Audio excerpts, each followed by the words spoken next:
noches, damas y caballeros. Sean todos ustedes bienvenidos a una entrega más de Dialogando con Glenn Davis. Aquí iniciamos ya domingo 22 de noviembre. ¡Wow! Se va el año. Domingo 22 de noviembre de 2020. Este 2020 que ha sido un año totalmente atípico y como cada domingo les recordamos a ustedes, o sea, le preguntamos, ¿qué usted prefiere? ¿Que se vaya el 2020 o que venga el nuevo año 2021?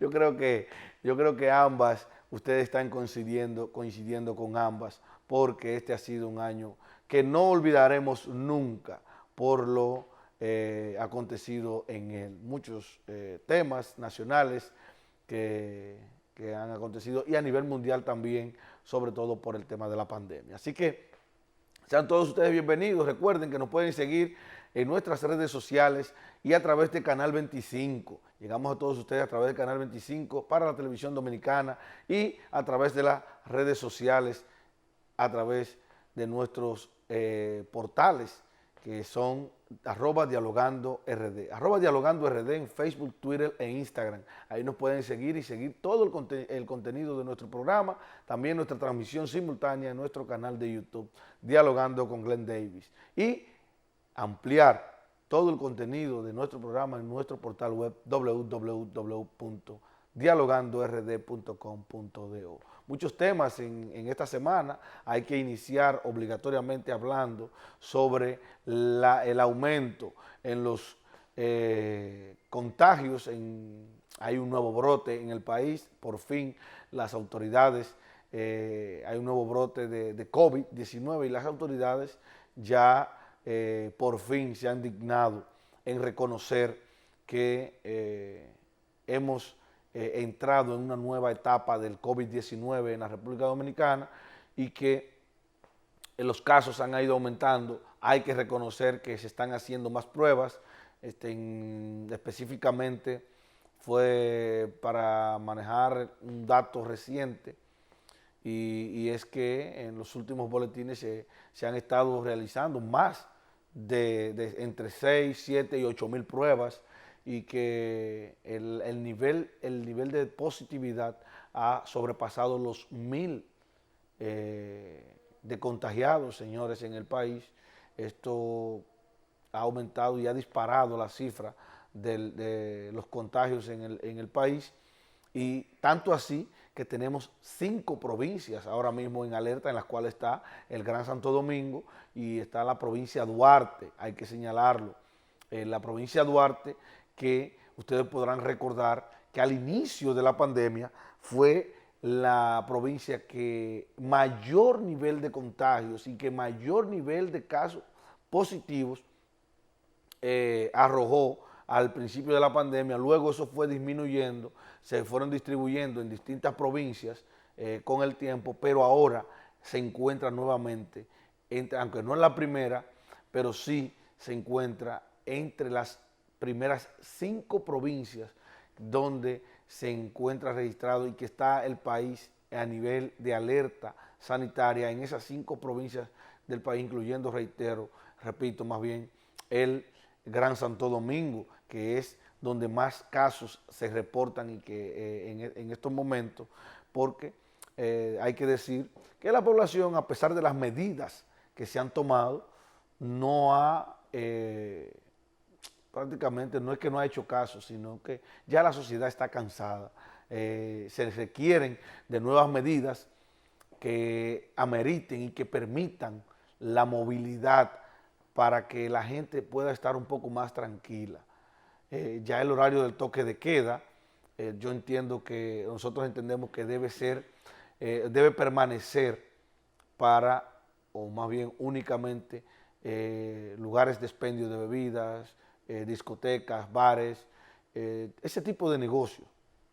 O sea, podemos mantener de lunes a viernes horario de toque de queda hasta las 9 de la noche, a partir de las 9 de la noche, pero que únicamente sea para los lugares, o sea, comercios, tiendas, o sea, los establecimientos. Es lo que yo quiero referirme en este caso, porque a la medida que la sociedad se está quejando porque no se le permite transitar. Hay algunos sectores productivos también, como el sector transporte, que está solicitando en gran medida que les sea permitido transitar para poder transportar pasajeros en horarios después del toque de queda. Y nosotros lo vemos posible. La semana pasada el ministro de Salud Pública recomendó que se hiciera para el 24 de diciembre una cena, en vez de una cena, un almuerzo de Navidad. Y esto ha disparado las alarmas de diferentes sectores en la sociedad, de la sociedad en sentido general, y sobre todo de algunas amas de casa que han dicho que ese día tan especial para la tradición de Navidad en la República Dominicana, que ese día ellos duran prácticamente el día entero preparando la cena de Navidad, que como el ministro cree que la van a preparar en apenas 2 horas, 3 horas. Entonces, la recomendación que hace este programa a las autoridades de salud pública y el gobierno en sentido general es que permitan, que eliminen el toque de queda, o más bien que permitan la movilidad, liberen del horario de movilidad a los ciudadanos durante los días 24, 25, 31 y día 1 del próximo año. Porque de lo contrario, señores, tendrán que buscar o tendrán que traer al país el ejército militar chino o el de Turquía o a los rusos para poder encarcelar a los dominicanos y dominicanas que van a violar por encima de quien sea, por lo menos la movilidad. Citémoslo rápidamente, Benny. Citémoslo. Tú tienes que trasladarte, por ejemplo, a donde tu mamá, a donde tu papá, o a los familiares de tu esposa, o viceversa. Señores, en mi caso particular, yo puedo hacer la cena de Navidad en mi casa, pero yo tengo otros familiares de primer orden, de primera línea, que comparten tradicionalmente la cena de Navidad conmigo y con mi familia, o viceversa también. Entonces, alguien tendrá que trasladarse al final de esa cena. No es que vamos a la casa de mamá y nos quedamos a dormir allá. No, señores, eso no lo va a hacer nadie. Por lo menos el 24 de diciembre yo particularmente no salgo. Yo ceno. Si tengo que trasladarme a casa de mi tía, de mi mamá vive fuera del país, pero en este caso la casa de mi tía o de mi papá, o en otros casos, como se ha hecho en años anteriores, a la casa de mis suegros. Pero alguien tiene que volver a su destino final o a su destino original. Alguien tiene que regresar. Entonces tomen en cuenta esta recomendación, porque de lo contrario, lo que se va a vivir en este país los días 24, 25, 31 y día 1 del 2021 será sumamente histórico. Vamos a una pausa y retornamos con el contenido que tenemos para todos ustedes en el día de hoy.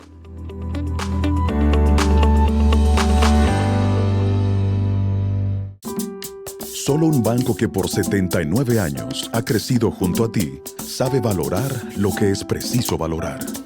Valoramos la belleza de nuestras playas, igual que la voluntad de Jorge, que ha puesto su granito de arena para que nuestro turismo no se detenga.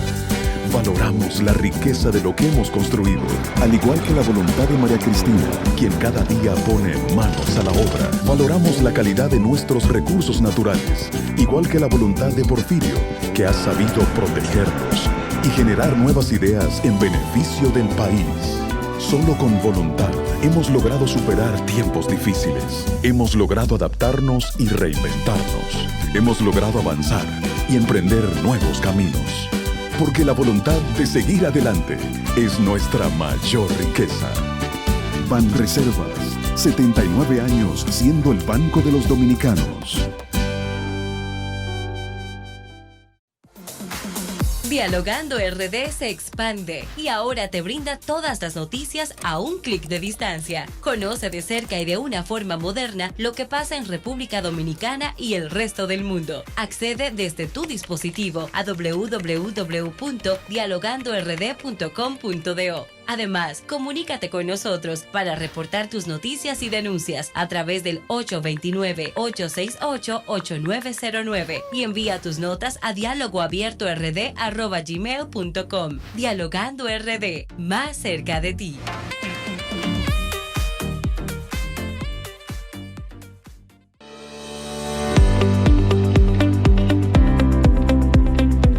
Bien, señores, ya continuamos con nuestro programa en el día de hoy y seguimos con este contenido que tenemos preparado para todos ustedes. Hay que seguir hablando del tema con el cual iniciamos el programa y es el tema del COVID-19. El lunes pasado, el presidente de la República, Luis Abinader, se dirigió al país en un programa especial que preparó la gestión de gobierno que él encabeza, y le dijo al país que en tan solo 3 meses de gestión ya ellos tenían, que el gobierno tenía controlado lo que era la situación sanitaria en el país. Resulta que 5 días después, o sea, el pasado viernes,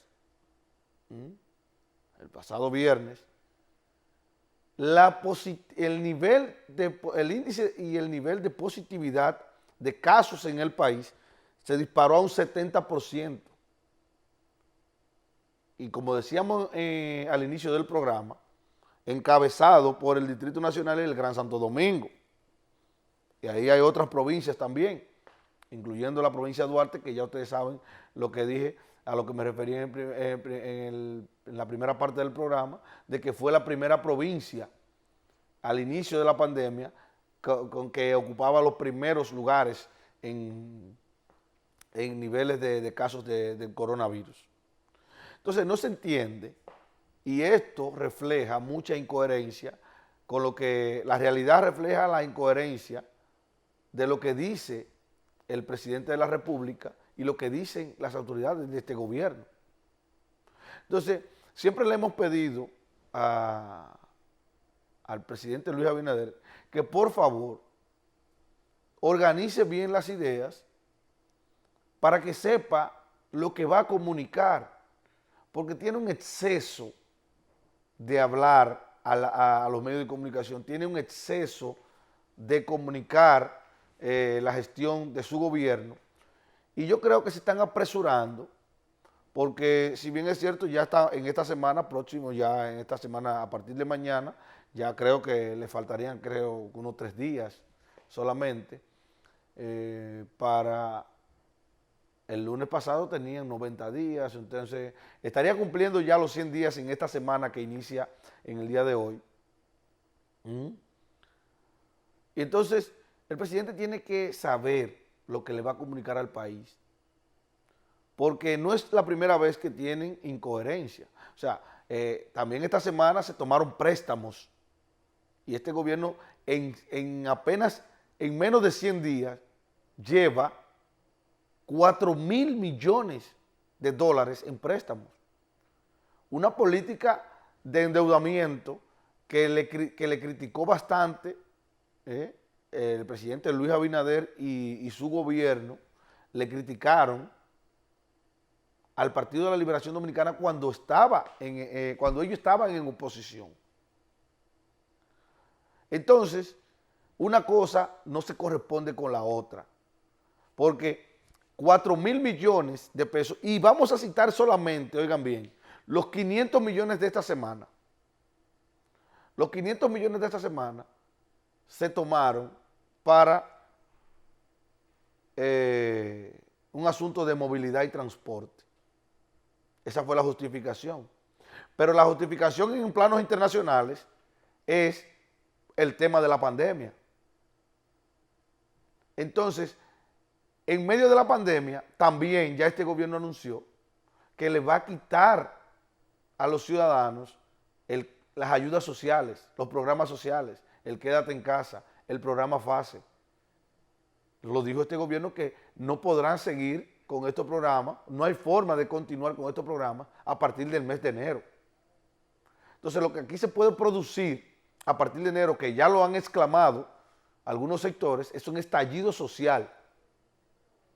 Si le quitan, todos conocen aquí que el mes de enero, tradicionalmente, año tras año, es un mes difícil, tanto para el sector privado como para el sector público. Se espera que para el 2021 sea mucho peor que en años anteriores, porque vamos a estar saliendo de un año donde una pandemia nos agarró en marzo y no nos ha soltado todavía, donde la economía nacional se ha visto muy afectada, y ese es otro tema en el cual el presidente ha mostrado una incoherencia, porque si no hay dinero para contrarrestar, o sea, para mantener esos programas sociales, ¿cómo usted toma dinero prestado para un asunto de movilidad y transporte, donde la movilidad y el transporte solamente beneficia a las empresas, no beneficia al ciudadano común, al de a pie, al más vulnerable, que es quien necesita en estos momentos asistencia de las autoridades? Entonces, dice Luis Abinader el pasado lunes, hemos controlado en tan solo 3 meses la situación sanitaria del país. También le dice al país que no puede continuar con los programas sociales a partir de enero. Entonces, no sabemos a qué está jugando el presidente de la República, no sabemos realmente si es a un asunto de populismo. Primero hace el anuncio de que no podrá seguir y luego se reúne con sectores para conocer este tema y luego llegar a un acuerdo con ellos, valga la redundancia, llegar a un acuerdo con ellos para entonces, de manera populista, anunciarle al país que sí, que va a continuar, que han llegado a un acuerdo, que lo van a manejar de esta manera y así sucesivamente. Ojo con eso. Le reitero al presidente de la República, tiene que cuidar lo que dice. Y está hablando mucho. Está hablando mucho. Hay un exceso comunicacional del presidente de la República con hablarle. Hay días en el cual el presidente emite 4 y 5 declaraciones públicas sobre diversos temas nacionales. Debe organizar en ese sentido, tiene que organizarse, señor presidente, porque de lo contrario seguirá cometiendo errores como estos que yo le he mencionado, que son 2. Les reitero, el nivel de positividad aumentó 5 días después que usted le dijera al país que en apenas 3 meses ustedes tienen la situación del COVID controlada. Han logrado controlar el COVID en apenas 3 meses, pero 5 días después, ustedes mismos le dicen al país que el nivel de positividad de contagios en el país aumentó un 70%. Señor presidente, ¿y entonces? Pero, más sin embargo, usted también le dice al país que los programas sociales no podrán continuar a partir del mes de enero y usted toma 500 millones de pesos de dólares prestados para movilidad y transporte, cuando la necesidad del país en estos momentos, sabemos que el tema transporte y la movilidad en el país puede ser prioridad, pero no indispensable en estos momentos. nada más indispensable que la salud de los ciudadanos. Vamos a una pausa y retornamos ya con nuestro invitado en el día de hoy. Tenemos a Melanio Paredes, con él vamos a hablar sobre diversos temas de este y político. Así que no se muevan, continuamos en breve.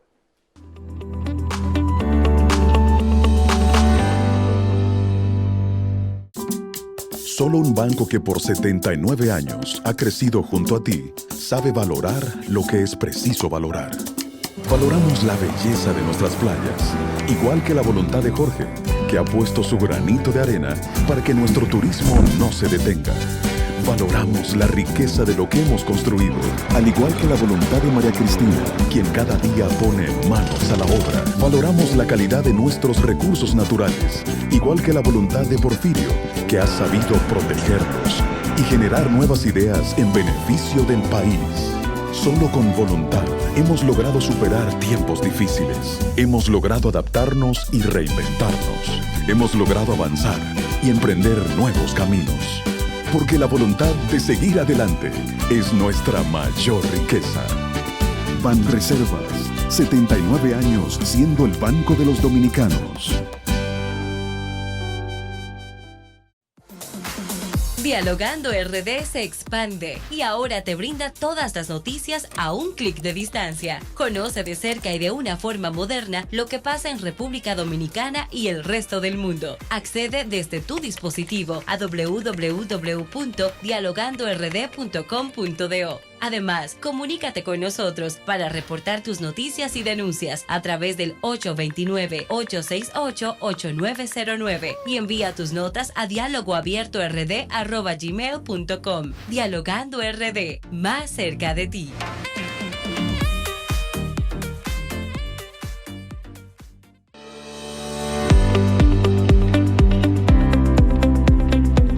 Bien, señores, ya estamos de vuelta con el contenido de nuestro programa y llega la hora de la entrevista. Nos acompaña un buen amigo. En el día de hoy nos acompaña el profesor Melanio Paredes, ex ministro de Educación, pero sobre todo miembro del Comité Político del Partido de la Liberación Dominicana, con quien vamos a compartir diversos temas de interés nacional y también partidario, porque ahí han sucedido unos hechos en esta semana que tenemos que debatir con el profesor. Bienvenido, Melanio Paredes. Gracias por invitarme de nuevo a Dialogando y compartir con tu audiencia. Bueno, de inmediato vamos a entrar por la parte política, que en esta semana se produjo un hecho en el Senado de la República, donde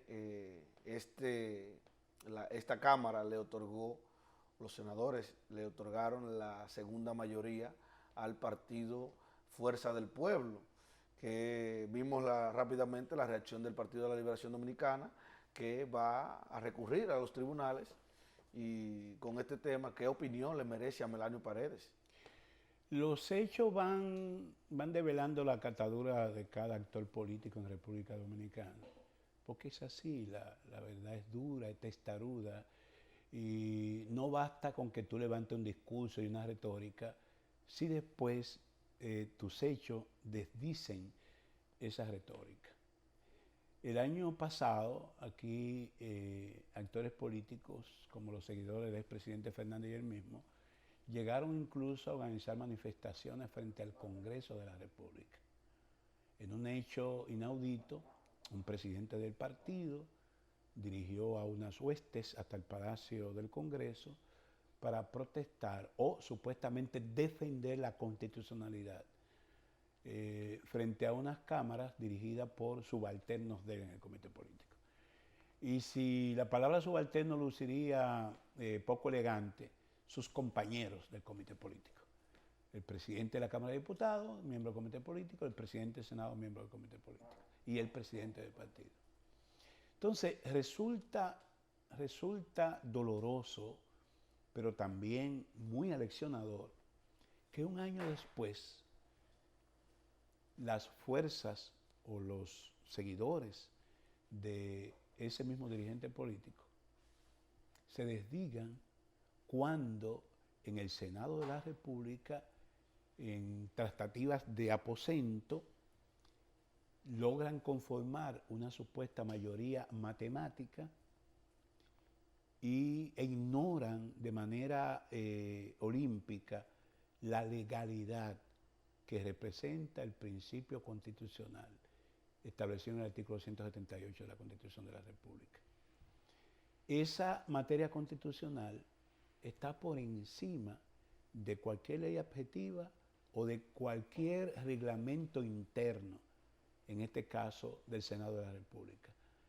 Ese artículo 178 establece claro, en su numeral 3, cómo se constituye el Consejo de la Magistratura. Y tiene dos aspectos claves. Habla de bloque de partidos y habla de segunda mayoría electoral. En ambos casos, si se tomara en cuenta ese principio constitucional, sería absurdo que se le otorgue una segunda mayoría al bloque de la FUPU, porque ellos han logrado, con mecanismos de transfugismo político, conformar una mayoría matemática en un bloque de senadores. Evidentemente que no se tiene en cuenta la soberanía popular y se transgrede ese principio constitucional, el artículo 178. Entonces, ¿de qué constitución hablamos? ¿De qué defensa de la Constitución hablamos? Recuerdo que una de las expresiones es que con la Constitución todo, sin la Constitución nada. En esta ocasión eso no ha valido. Y, con eso usted se refiere al partido Fuerza del Pueblo y a su presidente, de que han sido siempre y se han abanderado y se han autodenominado como los guardianes de la Constitución. Así es. Y entonces hay una situación, en este caso específicamente, que la plantea la Constitución de la República. Entonces la Constitución ha sido violada en este caso. Y en el orden de prelación, la Constitución está por encima de las leyes adjetivas, de las resoluciones, de los decretos y de todo en la normativa jurídica del país. Y naturalmente este tema, nuestro partido irá y acudirá a los tribunales. Examinaremos. ¿A cuál tribunal específicamente? Bueno, hay la posibilidad del Tribunal Superior Administrativo. Eventualmente también se pudiera apoderar a un tribunal que pueda calificar las acciones a un abuso de poder lo que se ha cometido, pues ya sería materia de los abogados y finalmente al constitucional. Naturalmente, el constitucional constituye una trampa porque se le ha establecido una mayoría calificada para tomar decisiones y en este momento en ese tribunal hay una división tal que no permite que una mayoría calificada juzgue los actos que se le pide pronunciarse a través de instancia.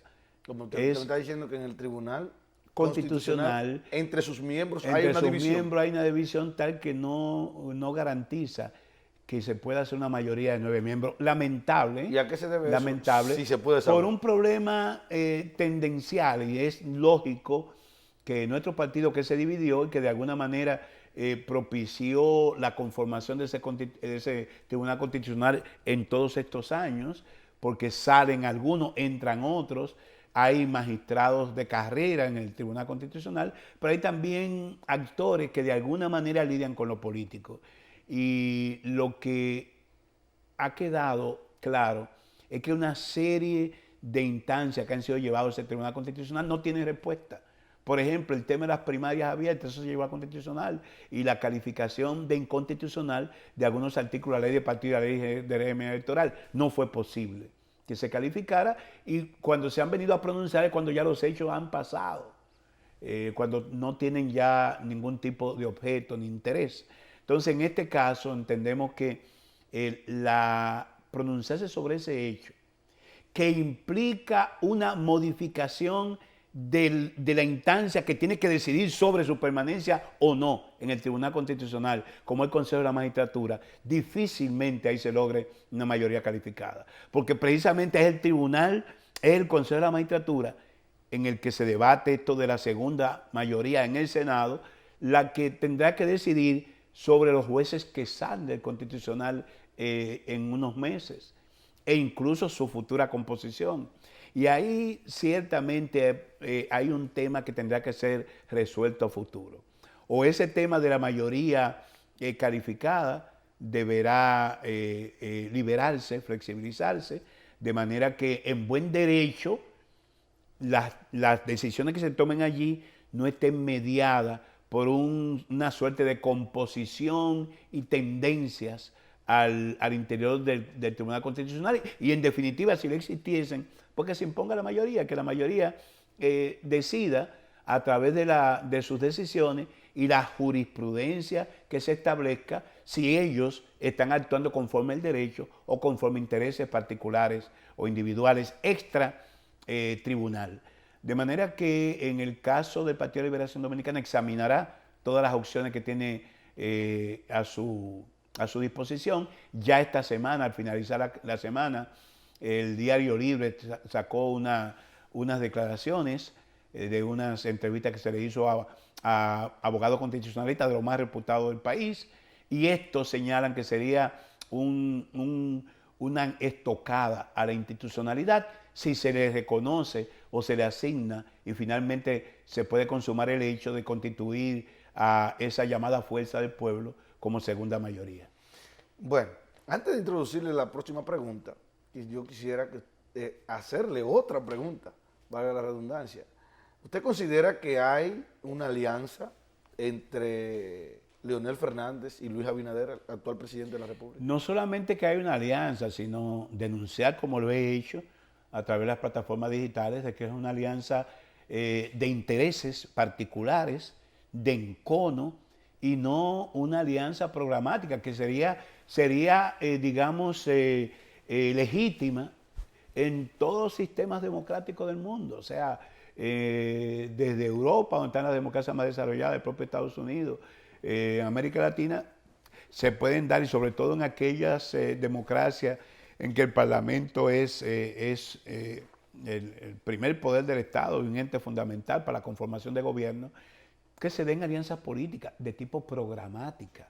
O sea, usted va a una alianza política porque quiere pasar el Código Penal, por ejemplo, con las 3 causales.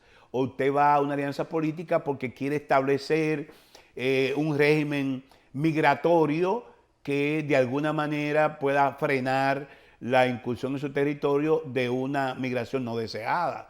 O usted puede ir a una alianza política para ampliar los derechos de la población en determinadas áreas, por ejemplo, los derechos de la mujer o los derechos de grupos excluidos o socialmente vulnerables. O sea, sería legítimo. Ahora, tú ir o ampliar o darle continuidad a una alianza que se incubó en el proceso de campaña para hacer trasiego de candidaturas a senadores con la plataforma de partido, hasta el punto que en San Cristóbal el senador, el supuesto único senador de la Fuerza del Pueblo, fue en la boleta del PRM. Claro.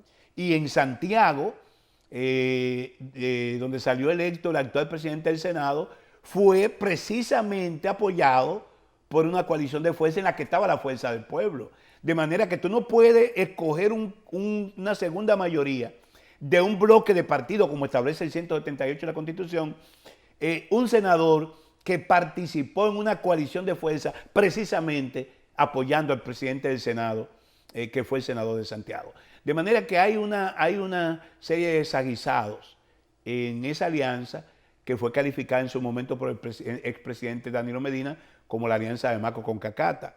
Y lo cierto es que así se tipifican aquellas alianzas que se incuban a la sombra de intereses particulares o individuales de dañar a una institución del sistema de régimen político, más que de contribuir a avanzar en el proceso de desarrollo social, político y económico del país. Entre esos desaguisados que usted menciona, podemos mencionar a la Junta Central Electoral. Naturalmente. O sea, el Partido de Liberación Dominicana, en sus pasadas gestiones, demostró que a pesar de tener 29 senadores, una mayoría absoluta, que no es lo que ocurre ahora con el Partido Revolucionario Moderno, que tiene una mayoría relativa, y para pasar determinadas leyes que requieran de mayoría calificada, va a requerir de apoyo o alianzas con otros sectores. El PLD, con una mayoría absoluta, no impuso una Junta Central Electoral. escuchó el clamor de sectores de la población, le dio participación a la llamada sociedad civil, que ha derivado en otro frente de apoyo del actual gobierno, y oyó a la oposición. Y al final, cuando se designó un presidente de la Junta, como el doctor Castaño Guzmán, todos los sectores le dieron aquiescencia, todos los sectores lo apoyaron. Y finalmente esa Junta actuó más que como aliado o a favor del partido, contrario a los intereses del partido, porque la propia posposición de febrero, una posposición unilateral en que no se escuchó la voz del PLD, en definitiva vino a perjudicar nuestros intereses, porque a partir de ahí se produjo toda una ola contraria a la Junta en la que nosotros como partido de gobierno tuvimos que cargar pesado.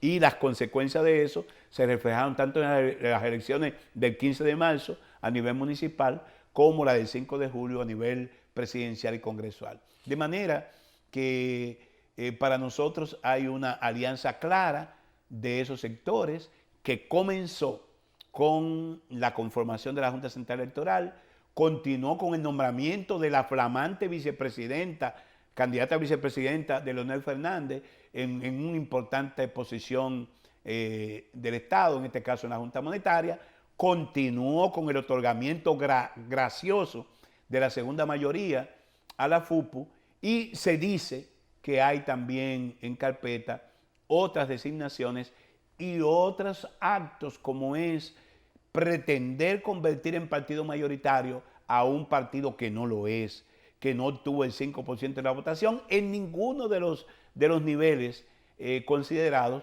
y que esa decisión tendrá que ser tomada por la flamante Junta Central Electoral recién designada. Bueno, caliente el escenario. Entonces, vamos a pasar al 9º Congreso José Joaquín Vidó Medina, que ustedes como organización están llevando en estos momentos a cabo. ¿Cómo va eso? Vemos que mientras ustedes están inmersos en algunas asambleas, organizando la casa y eso, hay muchos miembros en diferentes puntos del país que se están yendo hacia la FUPU, como se le denomina, la Fuerza del Pueblo. Apenas 20 días de haber entregado el poder, el 16 de agosto, el Comité Político se reunió para designar nuestros representantes, el cuerpo directivo de nuestros 2 bloques parlamentarios, de la Cámara de Diputados y del Senado de la República. Y en esa reunión del Comité Político, la primera después de la derrota del 5 de julio, la dirección del partido tomó una decisión correctísima. Y es, bueno, vamos a aprovechar los 100 días de tregua que se le dan a los gobiernos que se instalan, sobre todo por la situación de excepcionalidad que implica la pandemia y que uno sabe que la propia transición de gobierno se dio en un estado de emergencia nacional, y vamos a aprovechar esos 100 días para convocar y preparar nuestro 9º Congreso. Fue una decisión enteramente certera, que nos ha conducido en alrededor de mes y medio que llevamos de deliberaciones del Congreso a posicionar en la opinión pública nacional nuestra agenda del Congreso, 9º Congreso José Joaquín Vidó Medina. E incluso el propio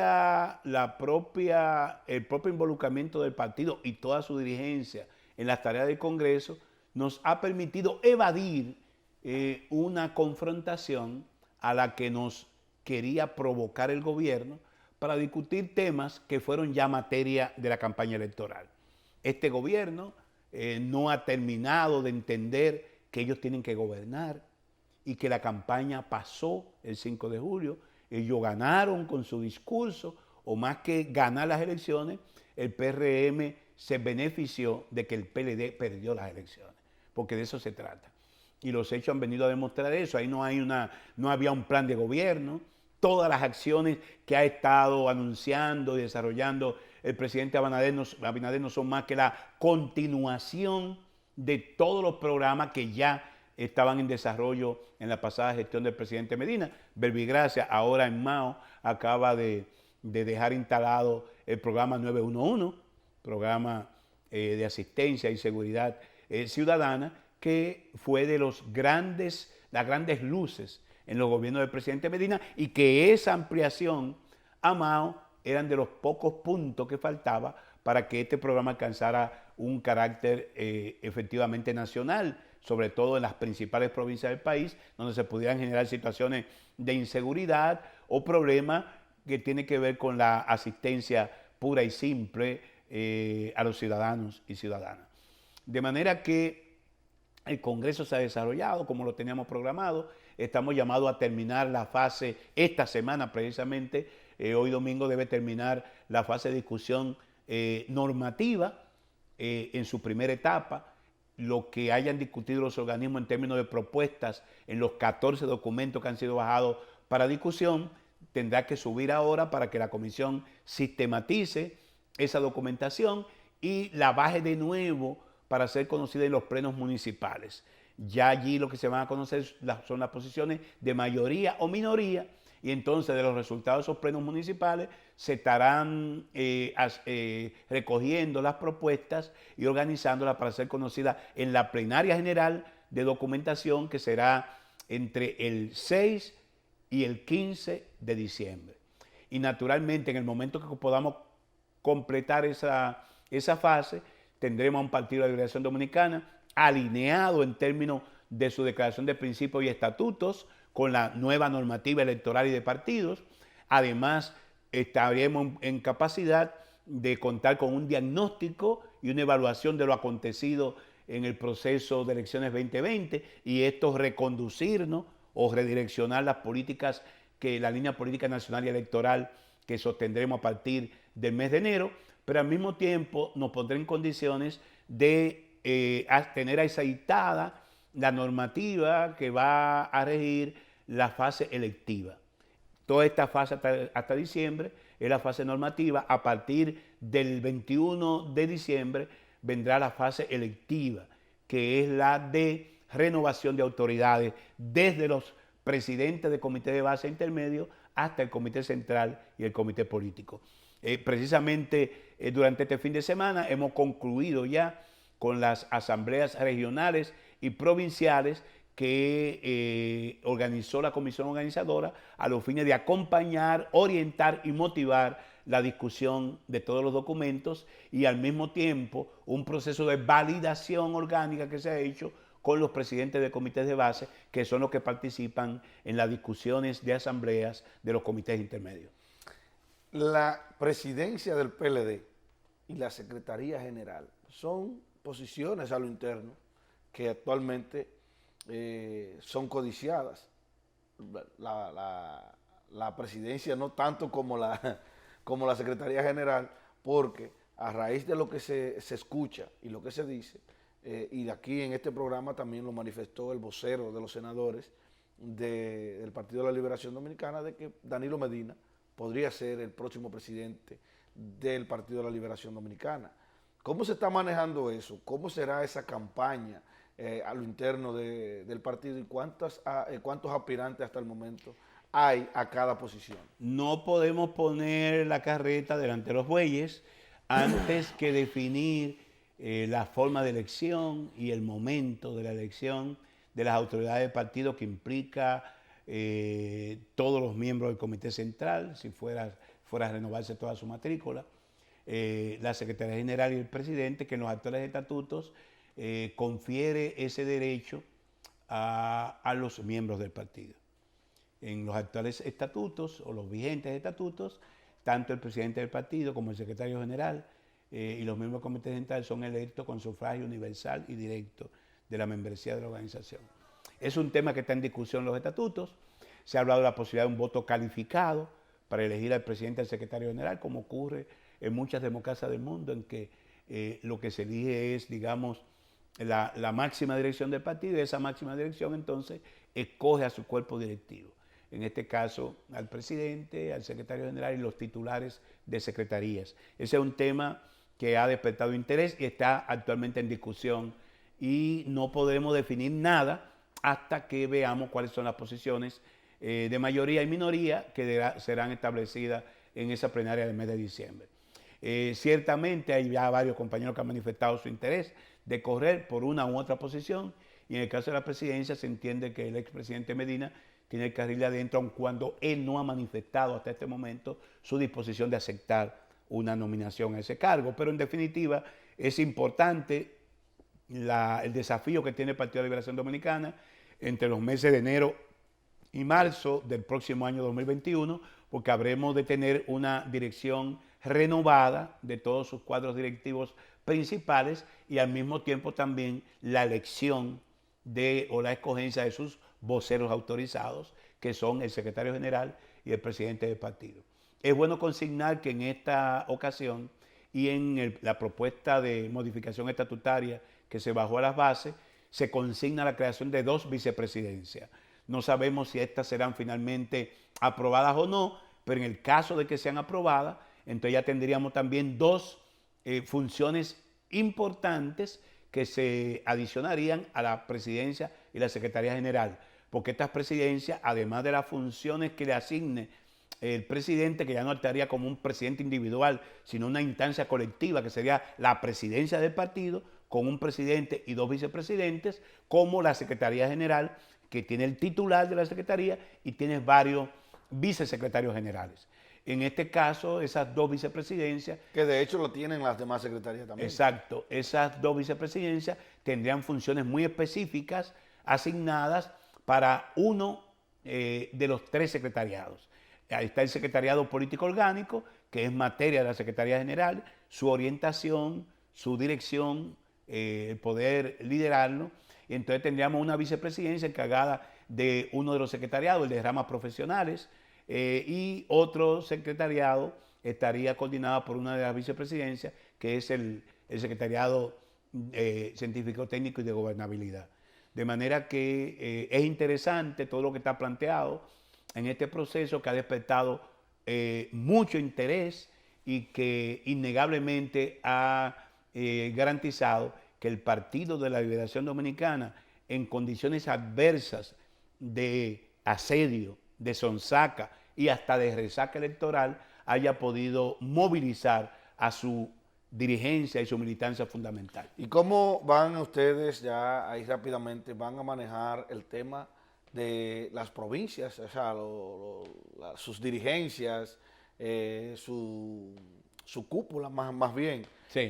partidaria en las distintas provincias y municipios del país? O sea, presidencia, Sí. hay temas también con el Comité Central, han elegido la modalidad de cómo van a elegir esos dirigentes. Es parte de la discusión que tendremos que tener definido ya a mediados de diciembre.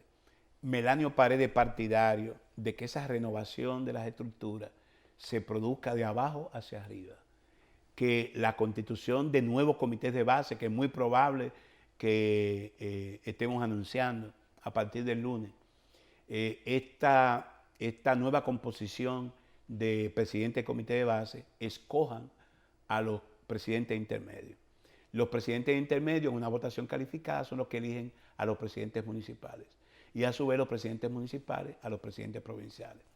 Si nos damos ese proceso de cascada invertida y una remoción o renovación desde abajo hacia arriba, eso garantizaría que tanto los miembros del Comité Central como de la propia Secretaría General, Presidencia del Partido y el propio Comité Político surjan de un proceso legitimado y renovado con nueva sangre y nuevas ideas.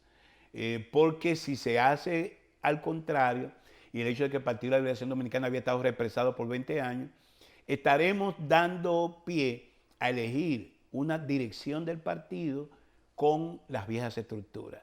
Y si bien en esas viejas estructuras hay dirigentes que han sido la masa crítica, han sido el sostén, el pilar en los éxitos electorales que ha tenido el partido en los últimos años, hay ya una militancia envejecida que tiene que ser inyectada con jóvenes, con liderazgos nuevos que se evidenciaron precisamente ahora en este proceso de elección de autoridad a nivel municipal y a nivel congresual, y que tienen que ingresar al partido ya como esa nueva dirigencia que pueda venir a reforzar esos pilares tradicionales. De manera que para mí lo más importante es que sepamos sabiamente articular lo mejor de lo viejo, que se mantiene fiel al partido, leal al partido, con lo mejor de lo nuevo, con una dirigencia que ya está aprobada, porque tienen ese poder de convocatoria, han sido capaces de liderar masas a través de los procesos electorales de los últimos años, y yo pienso que están listos ya para asumir posiciones de responsabilidad en la estructura dirigencial del partido. Es imposible a un ex ministro, un ex secretario de Educación, traerlo a un programa y que no hablemos de educación en este programa cuando estamos inmersos en lo que se ha denominado educación virtual o a distancia. Y esto rápidamente queremos saber la visión de don Melanio Paredes, quien estuvo dirigiendo por un tiempo esa cartera, y qué se está haciendo bien y qué no se está haciendo bien en este nuevo año escolar que cursa la República Dominicana en medio de una pandemia. Yo quiero partir de algunas premisas iniciales para que se pueda entender de por qué mi posición, porque en algunas ocasiones dicen que había sido hasta tierno al evaluar las políticas que se han implementado para poder retomar las clases, los cerca de 2.8 millones de alumnos y alumnas que tenemos en las escuelas públicas y los colegios. La primera premisa es que estamos ante una situación inédita. En el mundo, ningún país estaba preparado por una situación de contingencia como una pandemia que pone en grave peligro por el tema de que el protocolo fundamental del distanciamiento físico, mientras las escuelas lo que hace es aglomerar, es reunir a nuestros niños, niñas, con sus maestros en las aulas. Lo primero es eso. Segundo, que hay un tema fundamental porque es un tema nación. Y es que ninguno de nosotros, aun con diferencias políticas, debemos apostar al fracaso de la educación. Porque apostar al fracaso de la educación es apostar a una catástrofe generacional, como ha definido Naciones Unidas y el propio Papa Francisco, si se interrumpe el ciclo escolar al que deben agotar los alumnos. Y la tercera premisa es que hay que darle el beneficio de la duda a las actuales autoridades. Yo he criticado que estas autoridades digan que no encontraron nada, puesto que las propias autoridades salientes del Ministerio de Educación dijeron que establecieron un protocolo para una educación semipresencial, dejaron unas tabletas, unos artefactos y unos equipos que han sido utilizados por una buena parte de los docentes y los alumnos, y por consiguiente no se puede partir para desmeritar lo anterior o aquilatar lo que tú estás haciendo de que se partió de cero. No se ha partido de cero y no se podía partir de cero.